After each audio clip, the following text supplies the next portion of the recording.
Medical representative JDS Lucknow के hotel और class reception पर बैठा मैं अपनी बारी का इंतजार कर रहा था।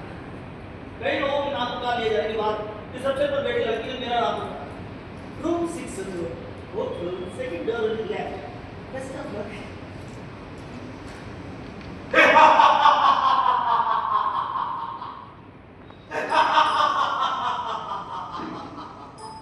कमरे में 7 यार्ड थे। लोग कितने थे इससे ज्यादा फर्क पड़ने वाला नहीं, क्योंकि रावण तो एक ये इसके दो फुट सर जो मेरे कमरे में दाखिल होते हैं मुझ पर सवाल काटने लगे। 10 कुत्ते मरते हैं तो एक भिखमंगा पैदा होता है। 10 भिखमंगे पैदा होते हैं तो फिर एक गिरहकट पैदा होता है। और जब 10 गिरहकट मर जाते हैं ना तो एक मेडिकल रिप्रेजेंटेटिव जन्म लेता है। Do you agree with this? Take your time and reply. पहले ही सवाल सुनना है कि नौकरी मुझे मिलने वाली नहीं। फिर मैंने अपने समूचे साहस की चिट्ठियों को बटोरा और एक जवाब के घर में कहा, सर ये तो मुझे मेडिकल रिप्रेजेंटेटिव बना नहीं तो मैं इस सवाल का जवाब कैसे दे सकता हूँ? मैं इस सवाल के जवाब एक सवाल देता। You have 15 seconds to tell about yourself and your dream, and your time start now. इस सवाल के जवाब के लिए पहले से तैयार चाहता हूँ पूरा 1 घंटा बोल सकता हूँ। मैंने कहा, सर मैं 1974 के तमाम बेरोजगार नौजवानों से जिन्होंने अपने स्कूल कॉलेज और अपने समाज एक अनुशासित नौकर बनने की तमीज सीखी। सर मेरे भी कुछ सकते हैं, लेकिन नौजवान और मेरे अपने सुनिए मैं आने वाले कुछ सालों में आपकी कुर्सी पर बैठकर मेरे जैसे नौजवान को नौकरी देना होगा। अभी तो यही सपना है। हमारे एक इग्नू में रहता हूं। इग्नू समझते हैं आप? और मान लीजिए कि आप एक रेफ्रिजरेटर कंपनी के सेल्समैन। अब आप मुझे फ्रिज बेच के दिखाएं। मैंने जवाब के बीच में आज रावण के सामने पूछा। मान लीजिए कि मेरे पास 2 पेन हैं, एक लाल और एक नीला, और आप एक पेन बनाने वाली कंपनी का सेल्समैन हैं। आपके पास भी हूबहू वैसे ही 2 पेन हैं, एक लाल और एक नीला। अब आप मुझे कैसे और 2 पेन बेचोगे? ये सब कब तक चलता है यार? पर फिर खेल की समाप्ति की घोषणा करते हुए रावण ने सामने रखी प्लेट से एक आलू की चिप्स उठाई और उसे सशब्द अपने दांतों से पीसते हुए कहा, Well, you indeed a bright chap. पर ऐसा है बलकुरदार कि अभी हमें यहाँ पर और भी लोगों की इंटरव्यू लेनी। जैसा भी होगा हम आपको बाद में इन्फॉर्म करते हैं।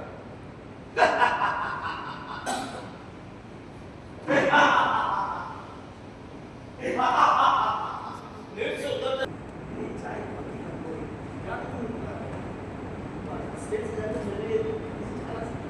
क्यों नहीं था? इधर पास में ही मेरी साइकिल है। ये बता कैसे क्या काम? तो तुम्हारा नहीं मिलेगा। अच्छी बात है।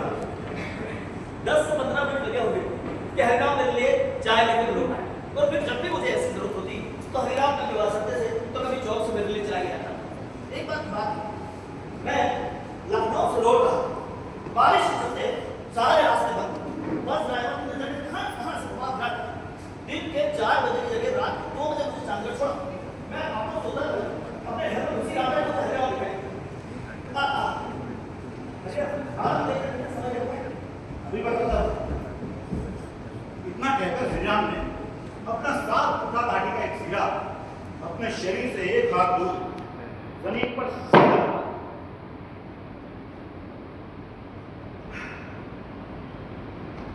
और आसमान की ओर यूं देखने लगा, जिसे मानो आसमान को नाप रहा। आप 2:40 हुए हैं।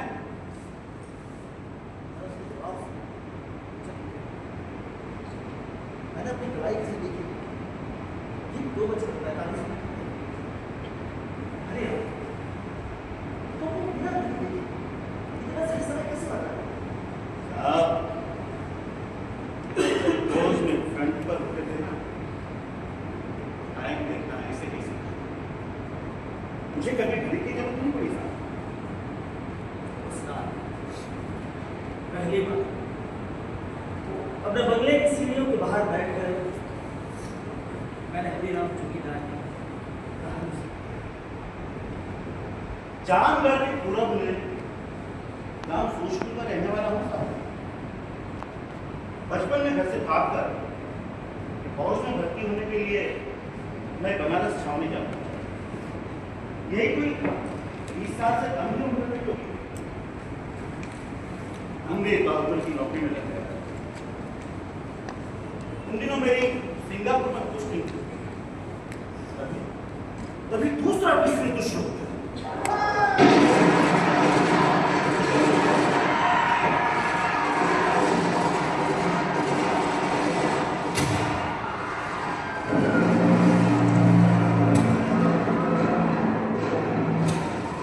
जापान ने सिंगापुर पर कब्जा कर लिया।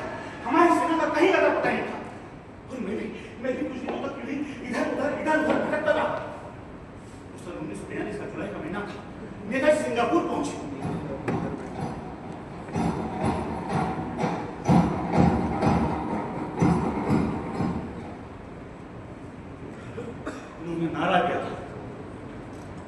उन्होंने नारा दिया था कि तुम मुझे खून दो, मैं तुम्हें आजादी दूंगा।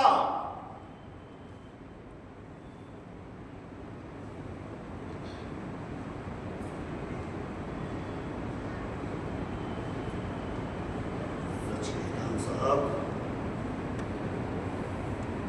गुलामी किसे कहते हैं इसका एहसास मुझे तब पहली बार हुआ था। और हाँ, नेताजी के स्वागत में कैप्टन राम सिंह ठाकुर के बैंड ने गाया था।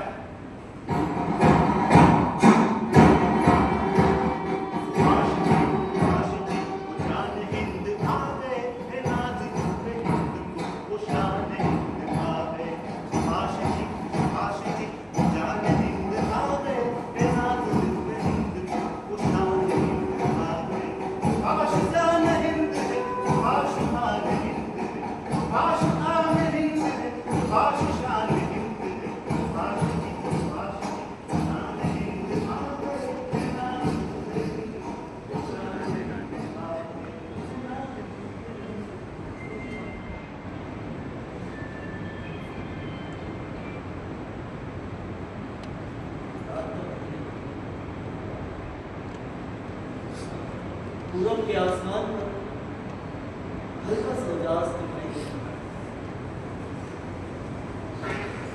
दलाल कॉलोनी का एक बाशिंदा तब तक जागा न था। पंजाब में कभी आवाज और पूरा जोश के साथ देखिए साठ की उम्र पर आकर भी हरिनाम की आवाज न सुने खास नहीं, बल्कि उसका सुर था।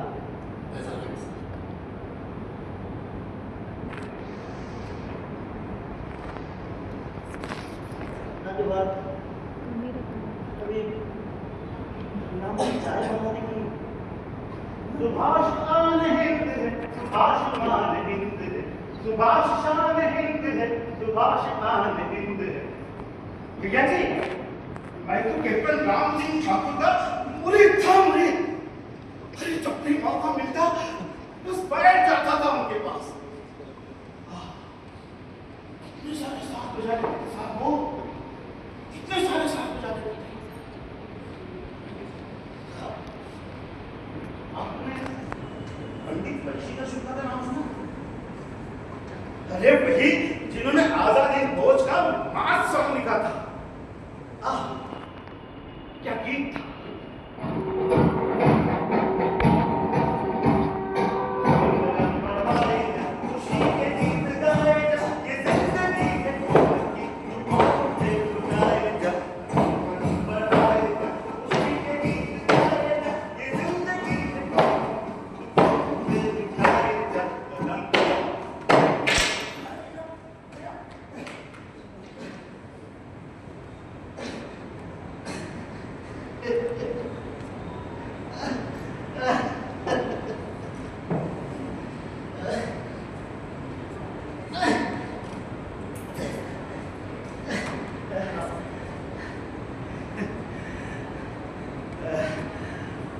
जानते हैं भैया जी,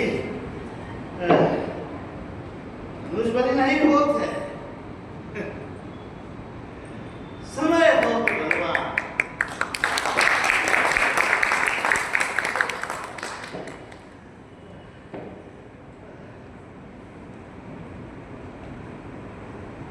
ट्रेन में पैदा यानी कि आज़ादी मिलने के पूरे 6 साल बाद आज़ाद हिंदुस्तान में पढ़ लिख कर बड़ा, पर इस बड़े होने के दौर में तमाम बातें जो मुझे नहीं बताई वो हरिराम मुझे बताया। मैं उससे बातें करना चाहता था, उससे बहुत सारी बातें जानना चाहता था।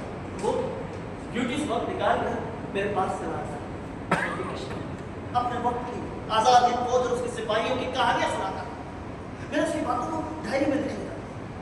धीरे धीरे मैंने उसके ज्ञान पर आश्चर्य और अचंभित होना छोड़ दिया, क्योंकि उसके पास जो जानकारियां थी, जो कहानियां थी, वो मुझे कभी किसी ने नहीं बताई।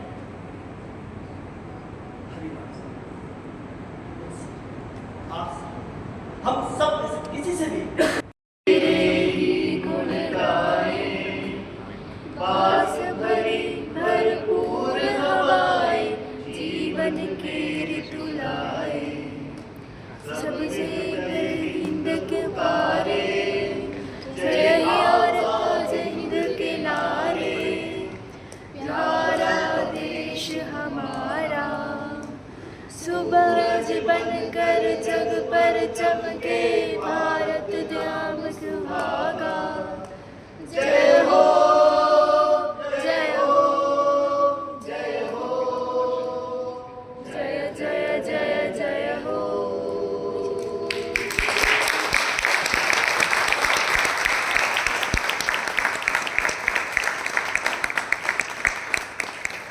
प्रस्तुति देने का अवसर दिया, इसके लिए मैं पूरे परिवार का संस्कार भारती हृदय से आभारी हूँ। ये जब जीवनपुर हार्ट जंक्शन करने मतलब ये पूरा हमने एक कहानी का संग्रह, तो हम चाहते थे कि इसमें से 3 कहानियाँ या 4 कहानियों का एक कोलाज बनाकर हम इसको करें।